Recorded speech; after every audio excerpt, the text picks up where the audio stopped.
Okay, YouTube folks, I'm back again talking about the water heater. I bought a house with idiots that put a water heater in a damn attic. Excuse my language, but however, my water was leaking here. This is the cold water, and it's the hot water. I had water coming out of the cold water, so I went upstairs in the attic to determine what was going on. But I did a lot of research on YouTube, and they didn't have any of the structure on there. But if you have a water heater in your attic, you might have this outside to kind of get rid of the excess water. But this is for the hot water, and this is for the cold. Like I said, I have to go up in my attic. I don't know what idiots built a house and would put the water heater up in the attic so it can mess up if it explodes, the ceiling. So this is my water heater, and FYI, you should always do maintenance. If you want to maintain the life of your water heater, you should do maintenance every 6 months, and that maintenance may consist of checking the gas, make sure there's no leak, making sure that there's no water in the pan, draining your water to get some of the minerals that have collected over the years, making sure that this is called a portable water expansion tank. It holds some of the excess water. It should be at 80 psi, and I'll show you the tools that you need. So you want to do the maintenance on this. You want to check, it may be a little dark. This is your temperature pressure release valve for the hot water. Can you see it? It's a little dark. So that's one. You check your gas, make sure there's no leak, no water in the pan. Your the pressure, the release pressure valve, your expansion tank, your ball valve for the cold water. This turns the cold water on and off. But my problem was, and I gotta be real careful. I might need some light. This is the relief pressure valve. Okay, I had to get a light. This is your relief temperature valve. That valve became bad, so I had to replace it. This is the relief valve. You can get it at Home Depot, and I'll show y'all the parts. And those two lines that I show you outside, this is going directly outside. I got one of those sharkbites, push in, and connectors. This is 1.5. Both of them are 1.5. And you want to check and make sure there's no sounds, no leaking, no water leaking. But this is also something you want to check.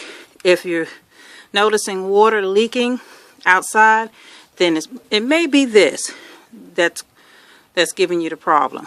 But just kind of letting you know that you can extend the life of your water heater by just doing simple maintenance every 6 months, especially when you have idiots that put a water heater in the damn attic. So I had to replace this. Cost $2. This the connector was $1 and something, but I'll show you all the parts in a minute. But again, this is your relief temperature valve. It's set at 150.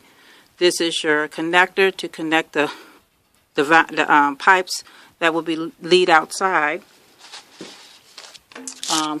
You have your portable expansion tank. Got that at Home Depot. You want to make sure that it is at 80 psi. You hear that?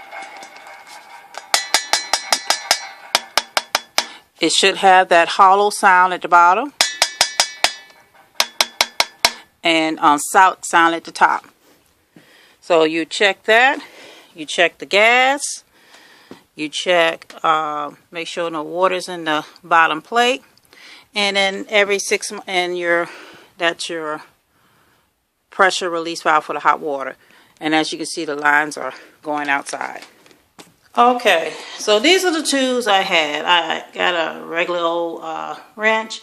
I have I bought the Sharkbite PX copper connector.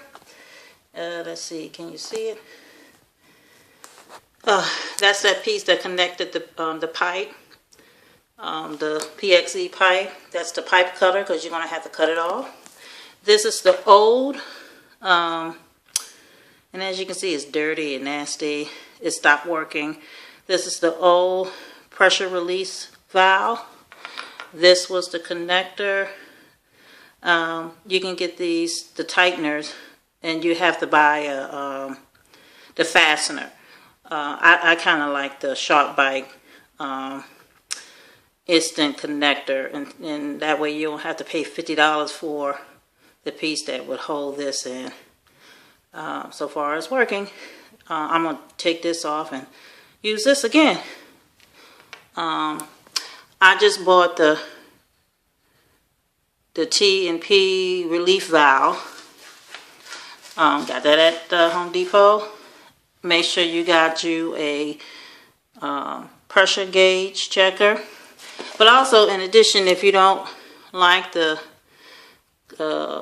connector, you can buy one of these too. You have to, again, you put the pipe over this, and then you'll get one of these connectors and make sure it's fastened so it won't come loose. And then I told you got to have your PEX tube cutter. So these are all the tools I had. It took me about an hour to go up there and fix the problem. My water's hot, no more leaking, and that's it. I hope this helped. I know when I was searching the YouTube to find out what those two lines was nothing on YouTube, so I thought I would put that on YouTube to help you guys out. Peace out.